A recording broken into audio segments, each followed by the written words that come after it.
Hey everyone, welcome to Be Our Guest, our weekly virtual happy hour with industry professionals. I'm Dev Janki, Artistic Director of Live and in Color.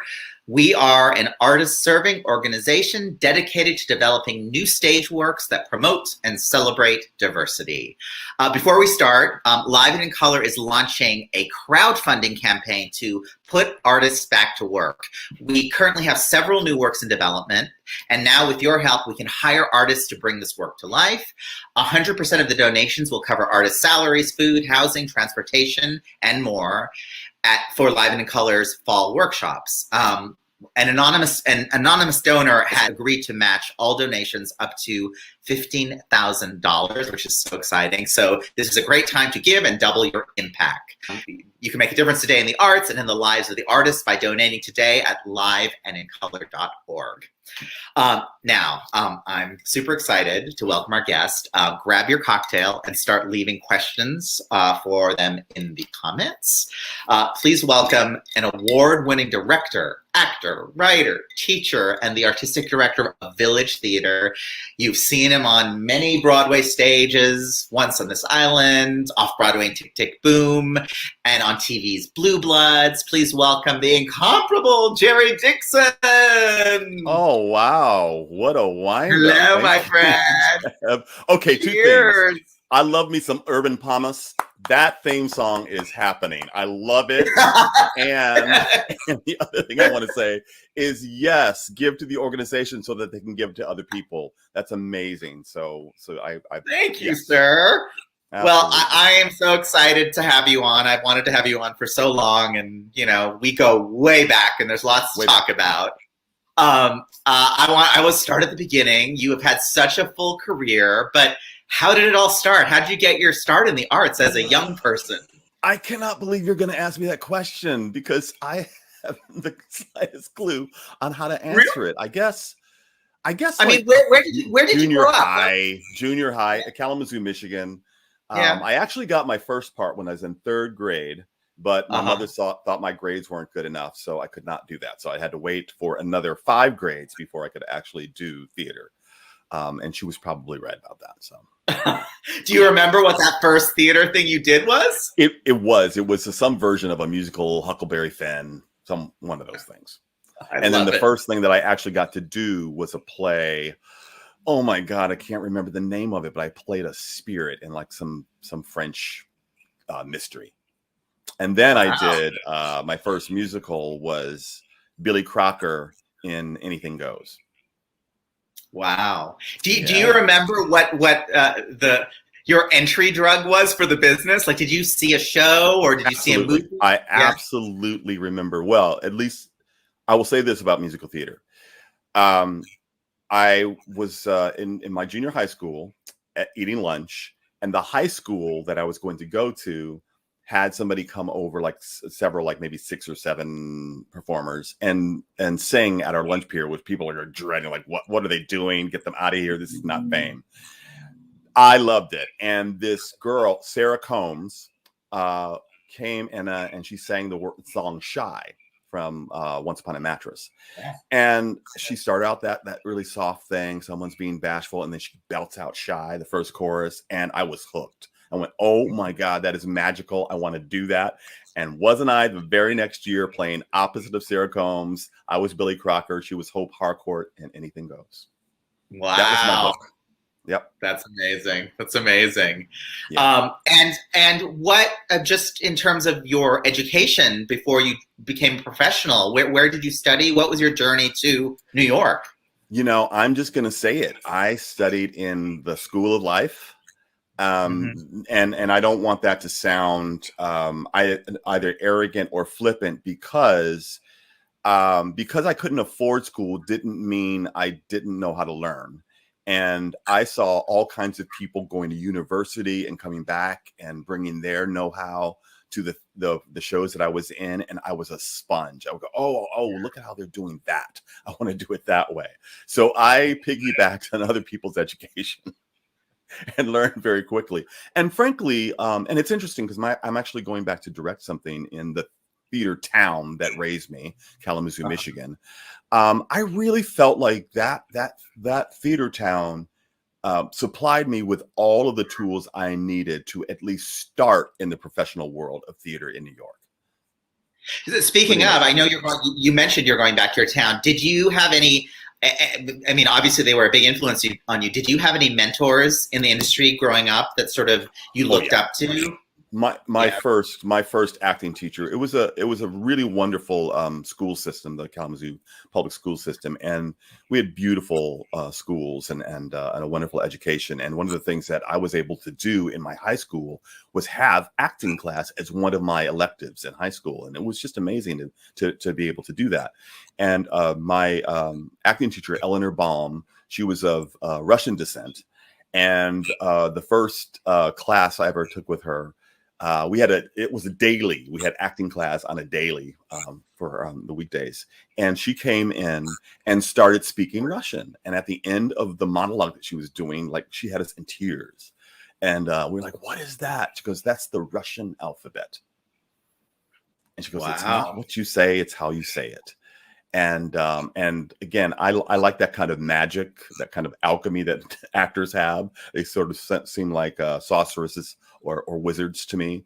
So that was another hook for me. Eleanor Baum, I will never forget what she gave me. And I wound up moving out of the school district, but she pleaded on my behalf to let me remain in Kalamazoo, Kalamazoo Central, where I was going to school. And she drove me, picked me up every single day and took me to school.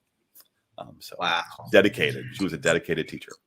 Yeah. You know, those people are so important to young artists. I mean, you know, they're so how did you find your way to New York City, to the Big Apple?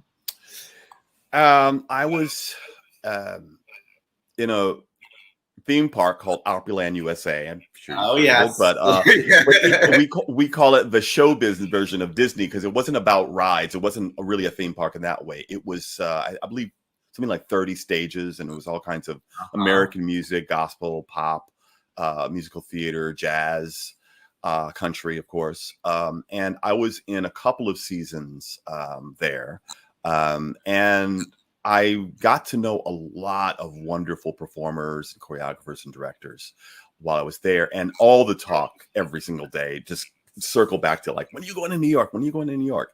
And I really didn't have that in my plans, but you know, I'll jump on the bandwagon as well as anybody. And so I said, well, maybe I should do that. And so I sort of charted away there, and I got to New York with plans to stay for 3 months in the early 80s. And I wound up staying for 3 years without returning home. So wow. I was hooked. And it is like a drug. You were so right. Right? It grabs hold of you, and in the best of ways, it is like a drug that I just keep coming back to. Well, we are very lucky that you keep coming back to it because you know I'm your biggest fan, and you know the first time I was introduced to you was in the original production of Once on This Island as Danielle. Yeah. It is sort of there you are, beautiful as ever. I love my flat top. I was rocking that flat top. That was the 90s. I'm telling you, you look amazing. I mean, I remember that show, I think, is on most people's top 10 lists, just in terms of like sort of one of those moments in musical theater history that was so special and so unique. And what was it like being part of that? Did you even realize you were part of something so special at the time? You know, thank you, Dev. It's such a great question because a lot of times we can sort of skim over those really beautiful moments. And we actually did realize it was special. We would come to rehearsal and kind of just look around at each other going, is this really happening? Is it really as special as we think it is? It feels. And so I knew that it was pretty special when we were in it. The process was special. What was going to happen after the process is sort of out of your control, but the process was really special. We just had 11 amazing artists, then led by this amazing team headed by Graciela Danielle, who is finally getting her Lifetime Achievement Tony Award. I can't. Oh, it's so exciting. And I know her show is in California right now about her life, right? Is being developed as well. So It's yeah, just amazing. Yes. so great. And deservedly so. She's one of those, I'm sure you can relate as directors, we carry other directors in our heads. Yeah. And when we have those moments of doubt or moments of indecision or a question we might ask, sometimes we ask that person in our head, and Graciela is often in my head going, what would Graciela do? Or what would she say to me or advise me? So yeah, Well, she's definitely with us. do you remember anything in that process that really stands out? Like, were you with it through its whole development? Or I was not. I was very fortunate to the character I played, Danielle, was played by, I believe, Bill Myers. I can never remember if it's Meyer or Myers, but Bill was playing it up until I got the part. And Bill, for some reason, decided to go back to Ohio and live out a life of non-show business. So what a fortune for me. And I was brought in to audition, and it was one of the most unique auditions I've ever been to. I read the script, but then it became very unorthodox. Graciela said, dance with LaShawn. She brought LaShawn in to read with me, and LaShawn, who's Timoon, amazing. And we just danced. She goes, well, I said, what choreography? She goes, oh no, just dance. She was just looking for chemistry. And then Stephen Flaherty, the composer, said, come over here to the piano and learn this song. And the song was Some Girls. And chills went down my body because I went, oh my God, this is one of the most beautiful songs. I'm going to get to sing that if I get this part. That was amazing. I was at some dance club and I had a beeper, the 90s, in Jersey. Wow. And I got the call and they said, do you want to be part of Once on This Island? I was jumping up and down. I just couldn't believe it. And then flash to my part, Daniel Bozome, because I came out of the peasants, out of the storytellers, and became a Bozome, who's basically royalty.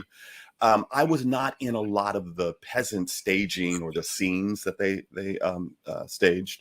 So I would go away for days and days and then come back and see this beautiful staging that Graciela had created with Willie Rosario, her associate choreographer.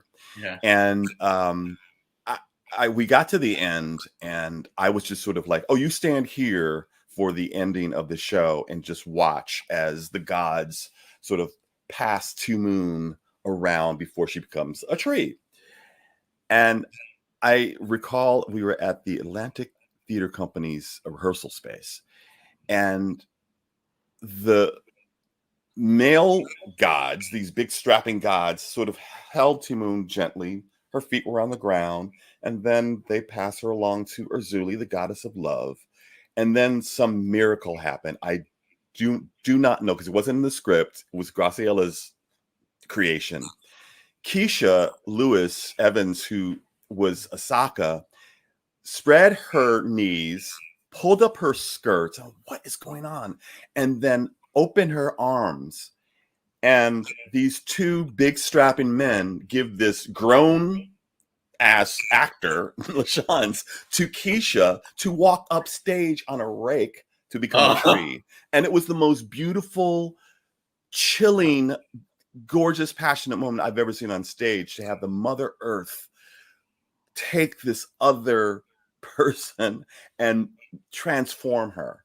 I was weeping. I had to leave rehearsal. I was undone. It was so gorgeous. Yeah. And it was really hard to even get through on a daily basis watching it because it was so gorgeous to me.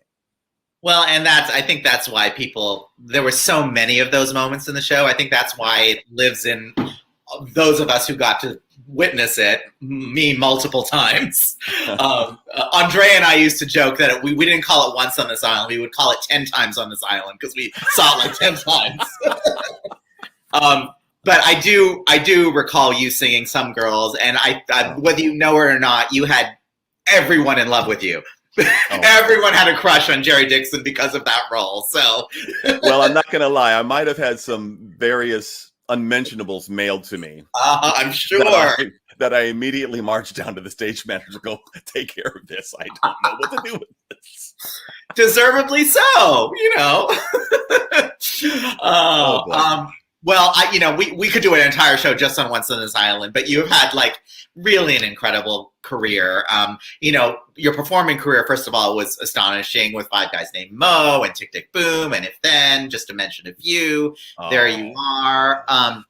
That's a great trio.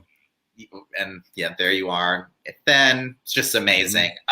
I want to jump to like, how did you transition to directing and writing, and how did the performing prepare you for, Yeah. I don't know about you, Dev, but it was something before I did it. I was thinking about it for years. I was that actor who stayed behind during lunch breaks and sat in the very, very back of the theater to watch production notes being given, to see how, because I was really curious about the fact that I would sense that something was broken in the show.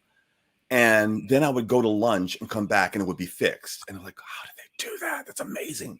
So I wanted to know how that happened. And my curiosity got the best of me. And I would just stay behind. I'd be in the balcony or in the very back in the dark, not saying anything, and just learning. And then finally I got up the nerve to ask if I could sit in, sort of in the background and say nothing. They said, as long as you say nothing, yes, you can sit and take notes. And so it took me a lot of, I wouldn't say courage as much as I was looking for the right opportunity to mesh the two, because I didn't want to stop performing, but I also wanted to start thinking globally and start thinking like a director who thinks of all of the things, the design, the structure, and work on new musicals. So it took me a good 5 years to convince myself that I could do it. And then once I did that, my boyfriend is now my husband at the time. We talked about how long that transition might take and what we were going to invest in it. And it took a good 10 years for my hyphenate to change from actor, director to director, actor. It just, it just takes that long for people to sort of get that moniker sort of switched around. And so it's been an amazing journey. And also, I'm just one of those people, I just don't want to give anything up. So it takes a little longer when you don't want to stop acting. You want to do all of it. Sure. So because I love it. I love all aspects of it. Well, and I've seen many of your musicals that you've done, that you've directed, that are just spectacular always. I'm such, again, a fan. You are now artistic director of Village Theater. First of all, for our non-theater viewers, can you explain a little bit about the difference between a director and artistic director? Because there's a lot of people who don't understand that whole thing. Yes, of course, because it's, that artistic thing gets in the way, because of course directors are artistic. Yes, artistic directors are, to put it succinctly, they are in charge of the vision of the organizational theater. So you are in charge of who does the theater making, the designers, the directors, the choreographers, what you choose for the season. And this is all in collaboration with other colleagues that you work with. But you are in charge of creating the vision for the overall organization, for the season, the yearly season, and years beyond, because you also have mission statements that you want to achieve certain things within, a certain amount of years, maybe 3 to 10 years. So basically you're a vision maker, and then you're inviting collaborators into that vision. So that's basically what an artistic director does, is that they're vision makers, and they try to make it all happen in a very collaborative way.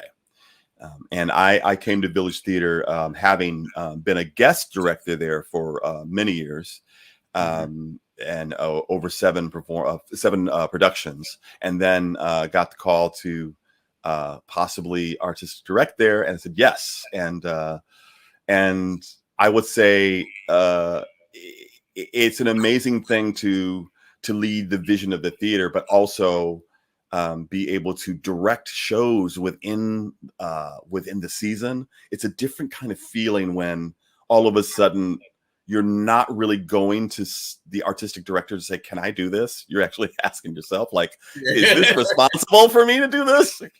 Can I afford this? Can I afford this?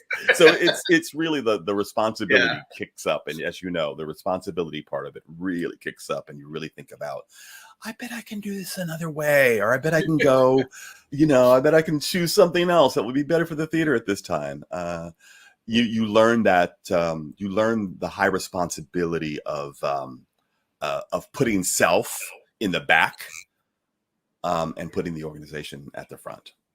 Well, the organization is really incredible. Village Theater has done really such extraordinary work, and they continue to sort of push the envelope. And in these times, like, they're one of the few theaters that is consistently doing great new work, which is so exciting. Over 172 new musicals have been developed at Village Theater, including for Broadway, Next to Normal, It Should Have Been You, $1 Million Quartet. I mean, it's just an amazing organization. And Dev, the thing about it is, the name of the theater, it doesn't really sort of portray what it really is. It's a 2-town, 4-venue, multi-million-dollar organization with a huge youth ed division part of it, and we educate young people, we educate young adults. It's a remarkable organization with a very quaint title, but make no mistake, it's a big operation, and very absolutely impressive. Yeah, it's so impressive. You and your entire team of people, it's really just so inspiring. How has it been leading a theater during this very strange time in our world for you? Of all the strange times, you don't have any comparison, I guess, but because I was never leading a theater in the other strange times in my life. Yes. So I don't have anything to compare to. It's not, it's not ideal to be running a theater from the other side of the country on Zoom. But it's also not practical to be in the space with each other and things like that. So we are all, pivoting, innovating. Our one of the things that we never did was close, because our youth ed department always stayed open, doing innovative work by streaming. You just don't stop, because the creative spirit doesn't stop. It just finds another way. So while we haven't been physically able to do our main stage shows, like I said, the youth ed productions continued online, and youth ed opened up physically recently. It's did an amazing season, including Urinetown and Jasper and Deadlands and Spitfire Grill. I mean, it's just the organization is pretty wonderful. And main stage starts up in January. Performances start. So finally, the main stage is also going to return. You're going to be back in person. And a little birdie tells me that you're going to be part of the main stage season. I don't know. Anything to do with that, did I? Oh, someone's luring me out to the West Coast. Yes, I'm super excited to be coming out and getting to work with you all, which is just, it's going to be thrilling. I am curious, this is the $1 million question. Now that theater seems to be creeping back, what do you think the future of theater is going to look like? Or what would you like it to look like based on what we've been through? And I don't know if I have any power to say what it's going to be, but I can tell you this: all of the things that we've learned, with video, with streaming, with even distancing, even working from home, we're going to keep such a large percentage of those practices, because they work. They're, especially like in a Seattle area theater, being green and being efficient is a great thing. So not being stuck in traffic when you can do meetings on Zoom, that's a great thing. Not having people piled on each other if they don't have to be, that's a wonderful thing. Meeting people more than you would if you had to meet them in person. For an artistic director or a director to be able to have several more conversations with the designer, this is amazing. So I think it's going to change. It's going to change the way we communicate and gather. What I hope it doesn't do is I hope we don't start relying on video to creep onto the stage too much, like be part of scenery. I like it well integrated. I like that sort of seamlessness between a lighting designer's work and you don't quite know where the dovetail is of a projection designer's work. I like that. That is my aesthetic. I hope we don't say that because we're used to screens that that's the thing that belongs on stage, because that's the thing that separates us from film and television, that we are human beings, and the theater is very human powered. Absolutely. Yeah. You know, that as we know, the world has gone through this racial reckoning recently, and, you know, the two of us being, you know, brown leaders in the business obviously have a certain focus in the work we do, right? How do you think the industry can continue to create opportunities for BIPOC artists or underrepresented artists? What are some of the things we can do as a, you know? Yeah, I think we keep using the word sustainability because it's easy to do it because the spotlight is on you and somebody's saying you must do this. I would say two things. Don't be afraid of the pendulum swing. It is going to feel, for those who are not brown and black and others, it is going to feel like you're being left out if you are typically the white go-to artist who's had jobs lined up for them for most of their career. You're going to feel on the outside of things for a while. The pendulum is going to swing that way. It will swing back, but know that that change kind of deserves this swing in that extreme direction. It'll swing back, and just be patient. But the other thing is please do this because it's the right thing to do, and not because someone is telling you to do it, or someone is making you do it, or you feel pressure to do it. You should do it because it's the right thing. The theater, whatever you're doing, your collaborations will be better. Your organizations will be better.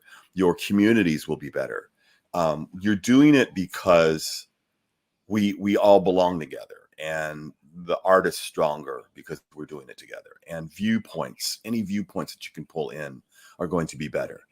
You know, some might call it a reckoning, but if you're brown, black, if you're othered, if you're trans, if you're marginalized, you feel like the reckoning has been happening for your entire career, and it's just sort of like now reaching its apex. Yeah, exactly.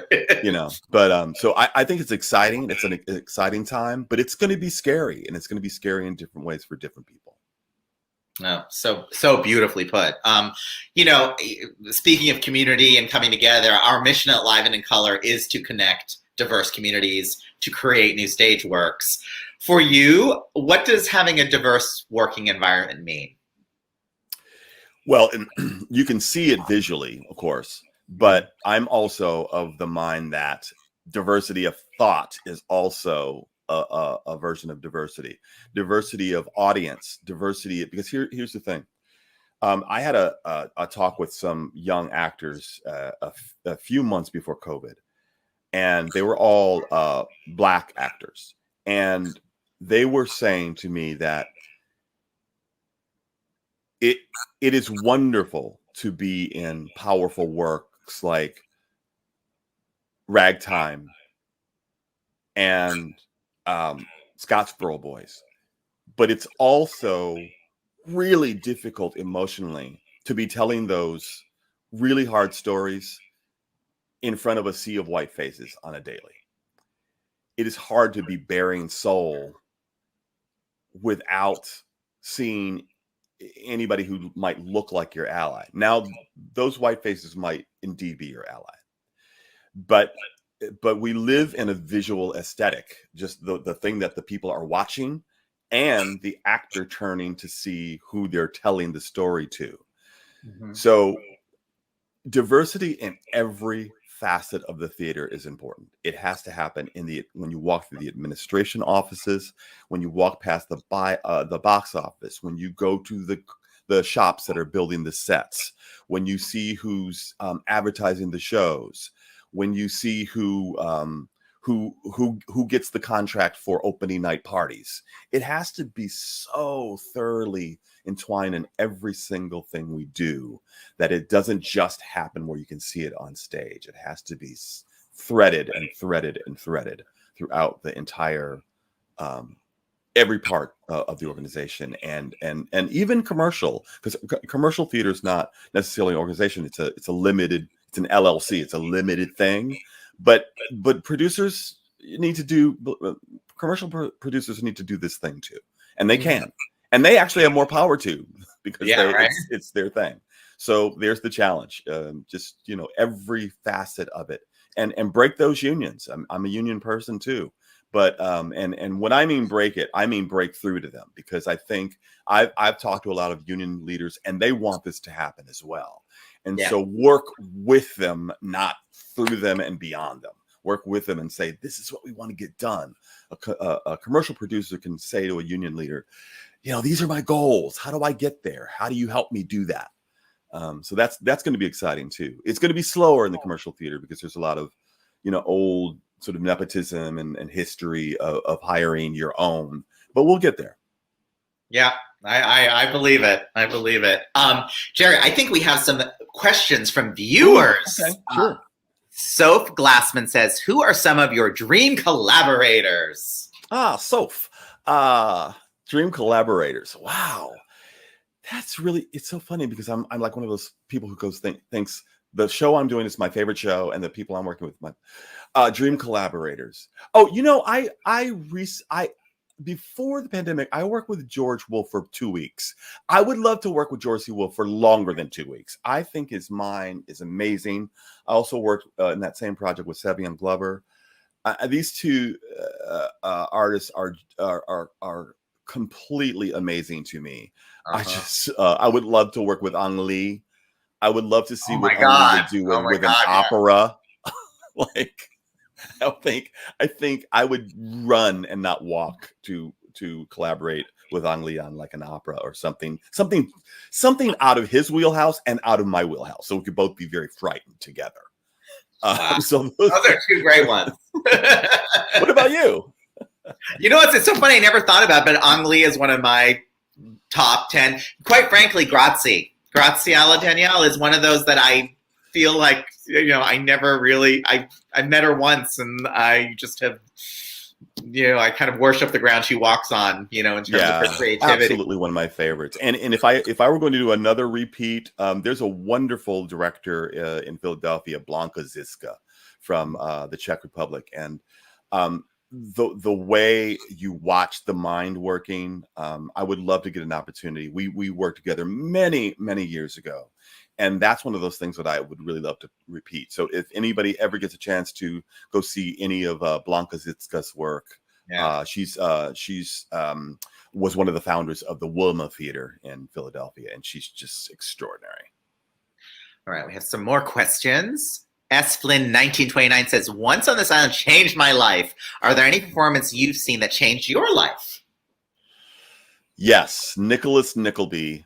The 8-hour version. You saw that? A friend of mine gifted it to me, and it was so expensive that he didn't even go. He gifted it for my birthday, including the snacks in between the intermissions and the dinner, the lunch and the dinner at Sardi's. And it was a miracle on stage for 8 hours. It was just stunning. I loved it. And standing at the back of the house of the Imperial and watching Dreamgirls for the first time. I had standing room only, and watching Jennifer Holliday and the communication of the audience to her. They were so on her side. They had a conversation with her that she didn't seem to mind, and it just added to her performance. And it was like nothing I'd ever witnessed before in the theater or since. I think that's a common one amongst us in the theater. That Dreamgirls connection. Yeah. What else? I am Anna Corinne says, how do you pick the shows for the season at the Village Theater? That's a good question. It has recently changed. We dig deep. The first thing we ask ourselves is, where are we? Where are we in the world? What is the world going through? What stories can align with our sensibility of what we want to do about it? Say the world is at unrest because of racial divide. What kind of shows can we pick that can illustrate how we get over those things, how we push through, how we succeed? If the world is in a pandemic, what kind of shows, because they are out there, what kind of shows align with persevering through that? Because you always want to be going to the other side of it, not sort of, for me, I'm an optimist. So I'm going to pick the shows that are at the other end. I don't mind going through the strife during the plot of the show, but at the other end, I want some goodness at the other end of it. So we start out where the world is, where we are, where it's affecting us and how it's affecting us personally. And then the group of us, the artistic team, starts to look at titles, many titles, and find out what sticks. And then we pick a vision for the season. And this year it's perseverance. So inside of all the shows we've picked, there's a perseverance element to it. But again, this is new, and we'll see. It's a grand experiment, and we'll see it next year in July if the impact was what our intent was. I definitely think it will be. You have an amazing season lined up. I think we have time for one more question. Iman, okay. Here she says, do you have any funny onstage mishap stories? The very first musical I did, I'm going to go back to the beginning. I'm going to go back to Anything Goes. My Reno Sweeney was Gina Ferraro, and we were singing the duet "You're the Top," and I was at the very top railing of the ship, the cruise ship. And it was opening night, and for some reason, I forgot to rosin my hands to slide down the banister. And the opening night sweats had my hands very sticky. And I got about an inch down that pole and just flopped to the ground on my back. And but the song went on because Gina sang my words until I could recover and get my breath. So my mother came backstage, like, "Oh my God, that pratfall was so amazing! That was so great! How'd you learn that?" Yeah, theater. Let's go on. But Gina, live theater. I love it. I love it. I love it. And there are many others, but that one stands out. And I bet it never happened again after that, right? Oh, just rosin all over myself. Yeah. Jerry, this has been amazing. We're out of time. Thank you to everyone who joined us today. But before we go, thank you for your questions. Oh my God, we always have such great questions from our viewers. It's really terrific. And I think they don't realize that it really causes us as performers and artists to go down memory lane in a way we just cherish. Totally. Totally. To our viewers, before we go, please consider supporting our organization by going to liveandincolor.org to donate. Every donation, no matter what the size, helps provide resources to artists to create groundbreaking new work. Also, to see more episodes of Be Our Guest, please make sure to like us on Facebook and subscribe to us on YouTube. Thank you for everyone who tuned in today, and thank you, Jerry. I remained your biggest fan. I can't wait to see what's next in your acting career and your directing career. I will be there with bells on. I thank you for everything you do for all of us in our community. And Dev, thank you so much for first of all agreeing to come out and collaborate at Village Theater, and thank you so much for having me as a guest. Really enjoyed it. What a wonderful way to spend a half an hour with you. Would you mind leading us in a little toast as we say goodbye? I don't know any toast. Okay. No, I'll just say, no, you know what I'll say? I'll say, here's to looking forward. Always forward. Always forward. Cheers. It's time to